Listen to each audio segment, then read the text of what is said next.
لقد قرأنا وسمعنا في شرح نواقض الإسلام لكم، وكذلك في شرحكم على شرح السنة للبربهاري رحمه الله، أن من لم يكفر المشركين لا يكون موحدا، وعللتم هذا التكفير بأن من لم يكفر المشركين لم يكفر بالطاغوت، ونحن لا ننكر هذا، بل وجدنا أئمة الدعوة يقولون ما تقولون، لكن وجدنا بعض الكتاب مما لا ينفع ذكر أسمائهم، وكذلك بعض الدعاة في بلدنا يقولون أن هذا القول قول غلاة، وأن أئمة النجد لم يقصدوا أنه لا كفر بالطاغوت إلا بتكفير المشركين. وعند هؤلاء الكفر بالطاغوت يتحقق بمجرد بغض الشرك واعتقاد بطلان فعل المشرك وترك الشرك، فهذا يكفي للبراءة من الطاغوت والمشركين. وأما التكفير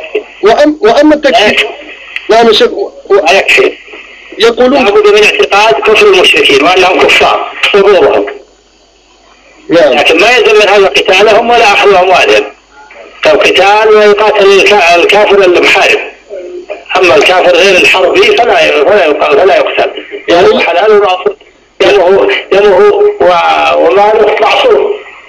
الكفار نوعان، قسم محارب هذا دمه حلال وماله حلال، وقسم غير حربي هذا دمه معصوم ولا معصوم، كالذمي والمعاهد والمستعمل.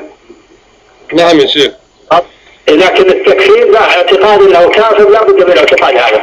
وكذلك يا شيخ تكفيرهم يعني يقولون ليس عند هؤلاء من الكفر بالطاغوت في شيء، وإنما من باب التصديق أحكام الله، فمن لم يكفر المشركين فمن لم يكفر كيف؟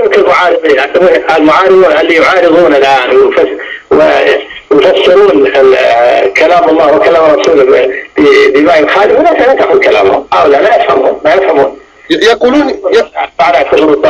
يقولون يا شيخ أنه نعم قولهم باطل هذا. لا بد من تكفير الاعتقاد كفر المشركين. نعم تكفيرهم وظهورهم وعداوتهم، أما قتالهم وأخذهم ما شيء آخر. القتال ما يقاتل الحرب، والذمي ما يقاتل ولا دمه معصوم وما له معصوم ولو كان كافرا. نعم يا شيخ، لكن المشكلة هو يا شيخ أن هؤلاء يرون تكفير هؤلاء المشركين، يعني يكفرونهم يعني لتكذيبهم. رأيهم باطل.